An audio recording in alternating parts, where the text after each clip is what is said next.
Сьогодні в супермаркеті Єва я купив за 50 гривень захист від вологи та бруду для взуття.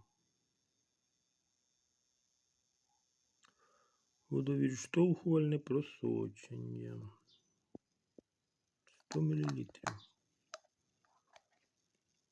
Так, коштує 50 гривень, це десь близько $1.20. Захищає вироби зі шкіри, екошкіри, замші, велюру, вологи та бруду. Сильний водовідштовхуючий ефект. Запобігає утворенню сольових розводів. Та ви що? Так, зроблено в Україні.